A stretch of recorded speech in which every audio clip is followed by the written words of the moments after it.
So, welcome everybody. Peter Denning here, your host for today's lecture. Today's topic is aspirational AI. So this is all the stuff you've heard about in AI that we haven't figured out how to do yet, but we hope maybe someday we'll be able to do it. And Professor Neil Rowe here is going to walk you through a lot of aspirations for AI and give you a sense of where we are or not where we are on how we're doing with getting there.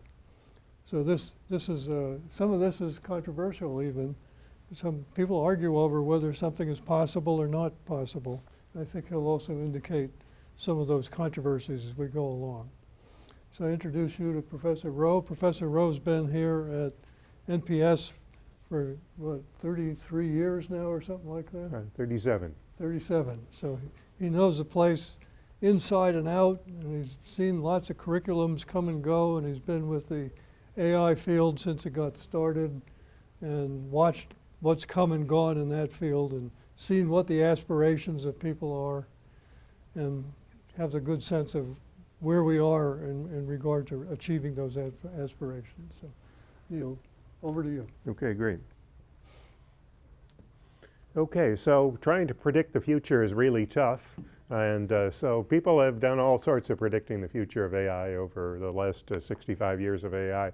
So, you know, I can't claim I'm any better than a lot of people because people have made some amazing predictions that didn't come true, right? And as well as a few that came true. So to prepare for this talk, I looked at this book on the left there, which is an interesting book that is basically a collection of a blog that lots of people contributed to.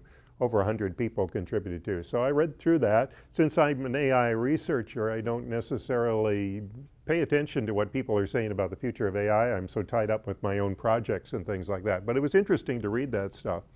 And so there's the Optimists and Pessimists, I would say. The middle book is an optimist guy, where he's basically saying, you know, AI is going to change everything we know about society, and lots of other changes are going to occur too. The book on the right saying that AI basically has a lot of problems and it's not going to solve a lot of the things we're hoping for right now. You know, you've probably heard this story with lots of technologies. There was a hope that technologies would do great stuff. Oftentimes when a technology, though, has changed things, we weren't ready for it to change things, and there may have been side effects, for instance. So it's good to look at books like the two on the right there to get some idea what sort of future we might have for things there. Anyway, so, you know, there were a lot of interesting articles in there. So I can't summarize all the 180 articles in that left book there, but I'm going to try to give you some of the key themes that I saw over and over again. So the over-optimists were saying things like AI will produce super intelligent machines, way beyond human intelligence and stuff like that. It may revolutionize the world. I've seen stuff about a fourth industrial revolution, where the other three were engines, mass production, and computers. Of course, AI is accomplished by computers, so I would not say it's fundamentally different from the third one there. AI will eventually reach singularity, some people think, in which society becomes fundamentally different because AI is going to be ubiquitous. Well, it's already pretty ubiquitous already, so you know, I don't know if too much more can happen, at least, but you know, it can get into more fields, so there can be more automation using AI than we have right now. And then the pessimists say things like AI will take over the world, make people its slaves. There's been a lot of science fiction movies that said that sort of thing, right? And also AI has fundamental limits because some aspects of thinking are uniquely human. So there's definitely differences between humans and the way AI works. You probably heard some of that in previous lectures. So definitely there's differences there, and whether they're fundamental or not, people argue about quite a bit. So anyway, to answer over-optimism, you know, one possibility is that humans are pretty much as intelligent as anything can get, and we're not likely to get much smarter than humans. So for instance, there are things like the stock market AI systems that are trying to predict the stock market, and they're not doing super better than human beings. If they were, we'd have heard about it, right? And everybody would be making a lot of money.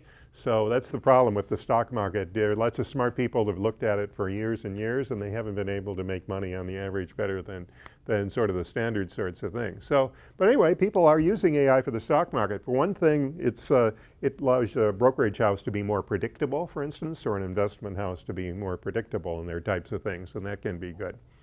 But in terms of making a lot of money, finding some new way to do the stock market that's much better than what humans could do, nobody's found that yet, despite lots and lots of big startup companies trying to do that for AI in the stock market.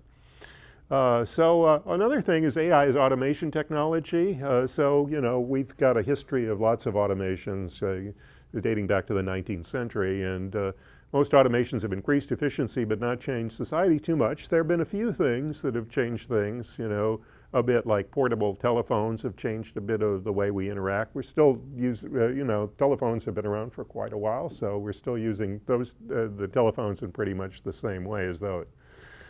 So I wouldn't say that's a revolution. Aircraft allowed people to travel much faster, right, between locations, and so that had an effect on society.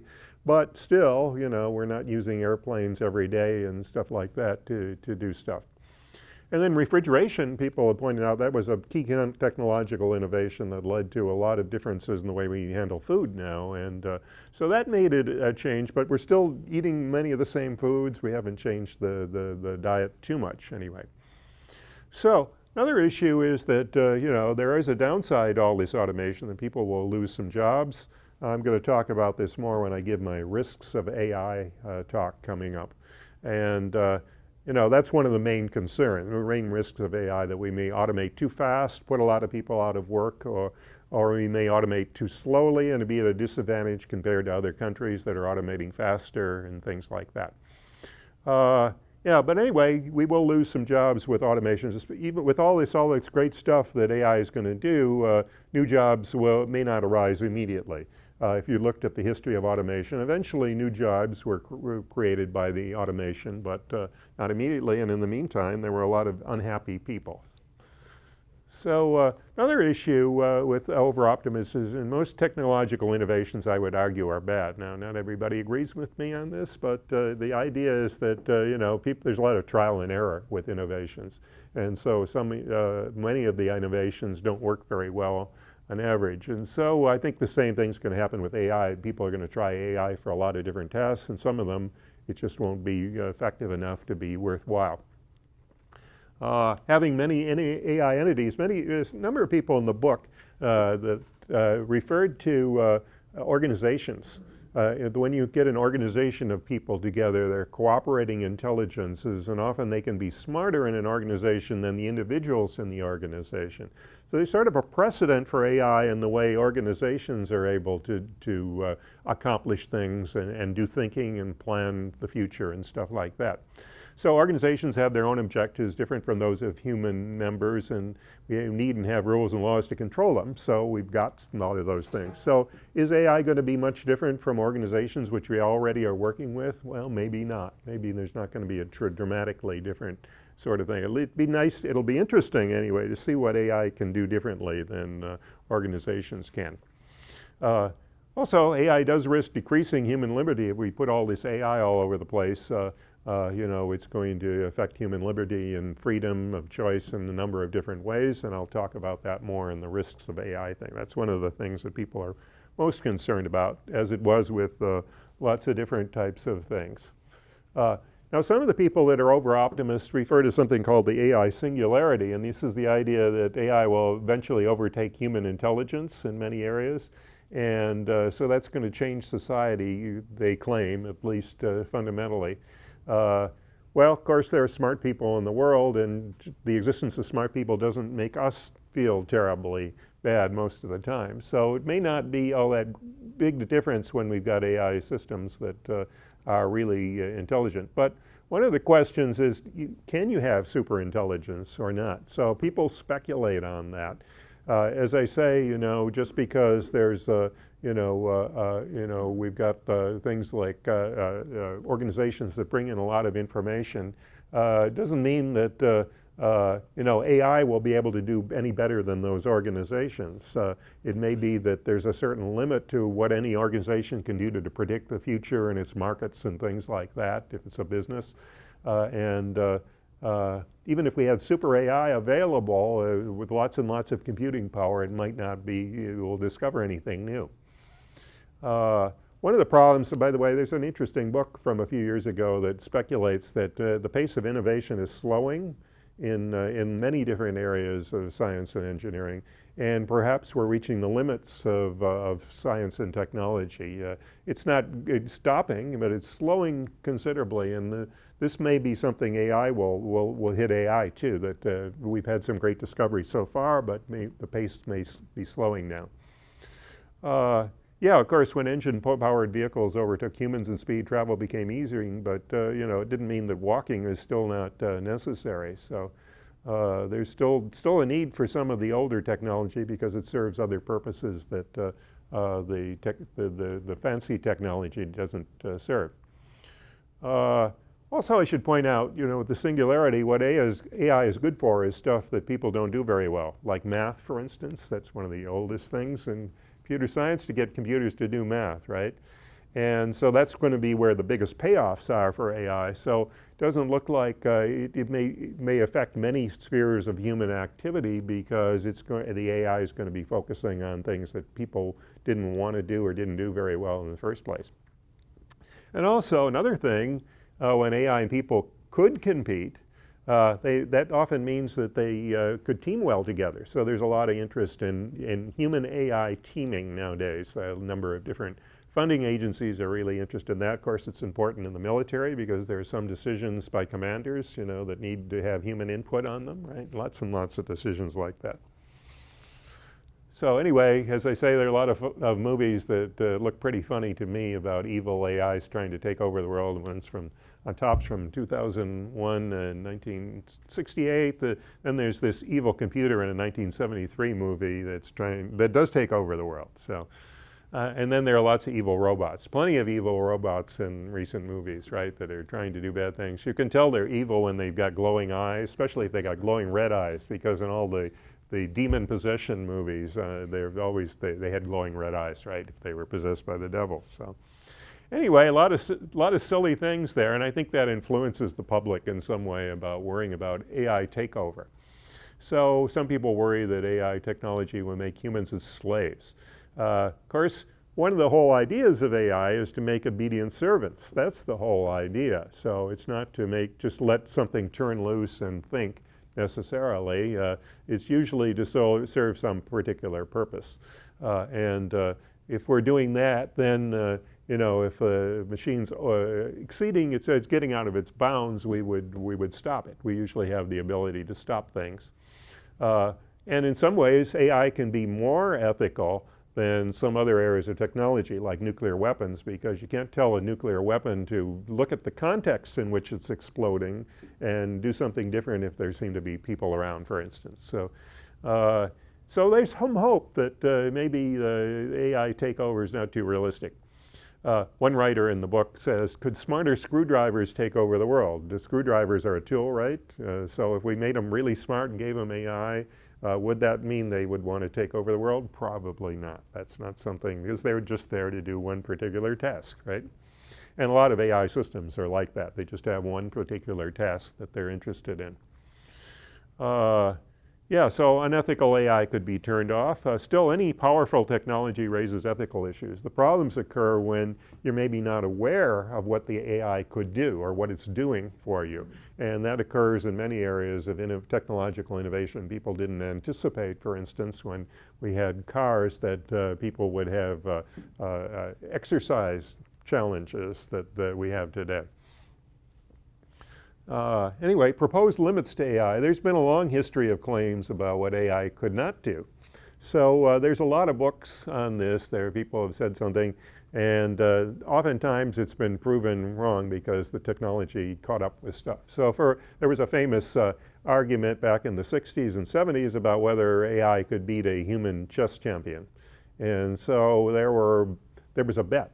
There was quite an expensive bet, and a whole bunch of AI experts were on one side and then other people on the other side. Well, eventually, I think it was supposed to achieve this by the 80s, and eventually it was achieved, but it wasn't until the 2000s that we were able to regularly beat the world chess champions. So sometimes, you know, the crystal ball on AI is a little flawed because it's hard to anticipate what all the obstacles are.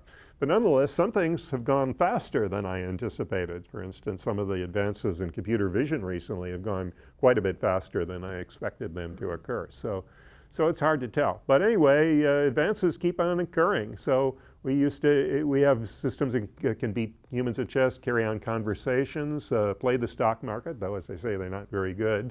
But at least they're as good as people on that. So or learn the context for decisions. One of the things that neural nets can do pretty well is establish context for different types of decisions because they take into account a lot of different inputs at the same time, and they can interpolate between different types of things.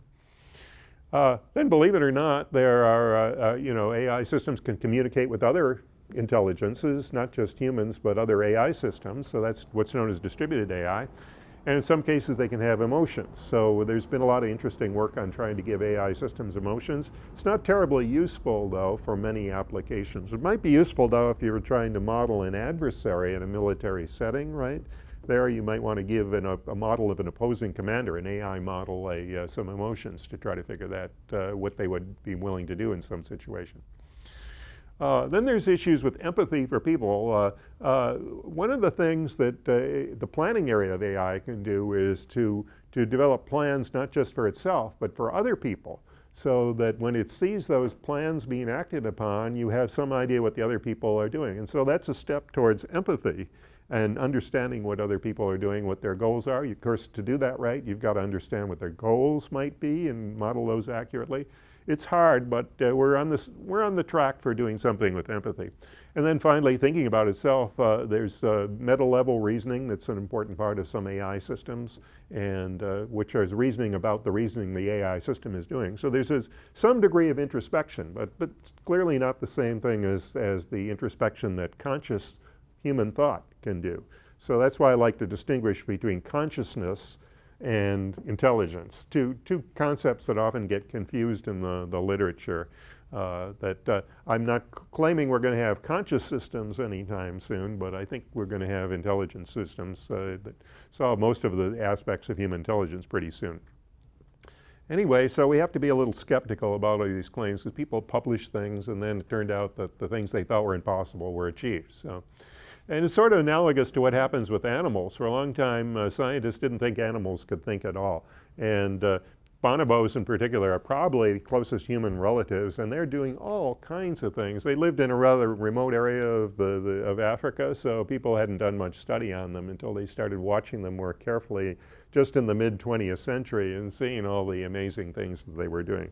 So oftentimes people have said these things about animals, which I call sort of speciesist reasoning, to put them down or use them for food or something like that, or take their land or something like that. And so it seems like when you look at animal brains, they are actually very similar to human brains. There's animals that have larger brains than humans, for instance, like certain whales, but also there's some animals that clearly have very sophisticated brains just based on their behaviors. And so anyway, are there limits then to AI? I mean, people were putting down animals all the time, but are there limits to AI just in general? So one sort of thing that people looked at is, for instance, the theory of computer science, because there are some theorems in computer science that put computational limits on something like whether a program will stop or not. Turns out to be a problem that you can't always solve. So there's some cases where you can't be sure, even if you use high-power techniques, the only way you can figure out if a program is stopped is to run it and see if it stops, and that's surprising. It turns out those kinds of problems, though, are relatively rare, and they're not the sort of everyday problems that would occur in many AI systems. Also, there's some problems that are known as NP-hard. Most of the tests in AI are what's known as NP-hard, and that means that their computational complexity is an exponential function of the size of the input. However, that hasn't impeded AI at all. Even though most of their tests are NP-hard, people have found heuristics, which are rules of thumb, so that they can approximate things in a more efficient way. For instance, neural networks use a particular approximation, which turns a nonlinear problem into a linear problem. And by doing so, they're able to solve some amazing problems that would seem to be NP-hard in general. Anyway, so I don't think there are any fundamental limits from computer science that we can identify that really make much difference. Others argue AI only simulates intelligence. So I don't know if you heard about the Turing test at one point. You know, Alan Turing in his 1950 paper proposed that the way to identify intelligence, even if it was artificial, would be you have a teletype connected to some entity, and you can type in any questions you want to ask this entity, and if you can't tell the difference between a human and a machine, then the machine must be artificially intelligent. So you know, that's something that often people argue about in science. What are the real tests that something is effective or not? But my argument would be, if it really seems to be intelligent, if we can extend that Turing test to include also visual cues and other types of clues to whether something is intelligent, then I think at some point we have to admit it's intelligent. It's just a bias against it if you set up a really thorough test like that and it passes every test and you still claim it's not intelligent. By the way, the Turing test was kind of interesting, but there was a test a number of years ago at the Boston Science Museum where they had an expert on Shakespeare on the end of the teletype, so they tried to duplicate the original version of the Turing test, and hardly any of the visitors to the Science Museum who typed in questions believed that the Shakespeare expert was real, because this was a real expert that knew everything possible about Shakespeare, and nobody believed that a human could know all those things about Shakespeare. So you've got to worry about whether, you know, both directions, whether an AI system could pretend to be human or whether human could pretend to be AI too. Anyway, another interesting thing is that we have a history in computer science of exploring different types of hardware for trying to do systems, and often we've shown that the hardware is not critical. So for instance, there are various variations of automata that you can build. Not the ones necessarily Professor Deming was talking about, but they're classical types of automata you can use, and you can show that pretty much any automata you come up with is equivalent to the Turing machine, which is sort of a general purpose automata. So appears that you can do all this great stuff without having to have a specific type of machinery underlying it, and so there shouldn't be necessarily a lot of worry that human brains are fundamentally different from what's going on inside electronic computers. As I say, people do confuse intelligence and consciousness, so that may be some of the reasons people are arguing that. So final slide, I wanted to point out that you know, there's a lot of similarities, but what we do see in brains and machinery, because brains are made of neurons. There's a picture of a neuron up there on the top. And so it's basically looking for inputs, and if it gets enough inputs, then it fires along that yellow area, which is the axon, and then it has some attachments that represent the output on the right side there. And so you're doing various, you're basically, the way it encodes strength is the speed at which it fires. So if it's getting a lot of inputs, it'll fire pretty fast. If it's getting a little bit of input, it won't fire particularly fast. So it's very mechanistic sort of thing. Now, people have looked in brains to see if there was something else more than that inside brains, and they haven't had much success. There have been attempts, for instance, to show that electromagnetic waves could get outside the brain, but when people have built things like magnetic resonance imagers, they haven't had, it was turned out to be really hard to try to figure out what was going on in brains. We do now have MRIs that can tell you, just generally speaking, where's the activity in a brain, but in terms of trying to transmit something by telepathy or something like that, it's pretty hard. So it doesn't seem like there's any mechanism where things can get in and out of brains very easily anyway, other than through speech and language and visual communication that people use already. So, in principle, it should be possible to completely duplicate brain machines by engineered machines. Now, that's not something that most AI people are interested in doing because we've already got some great technology.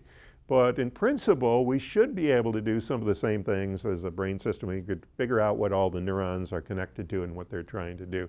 So I think that there's no a priori and no prior reason to argue that brain reasoning is fundamentally different from what we can do with AI systems.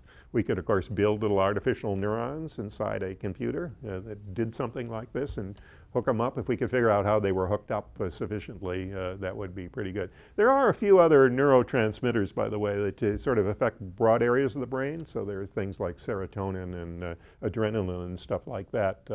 But for the most part, their effects aren't too specific, and they're not the key to intelligence, I don't think. Okay, that's all I wanted to say. Questions?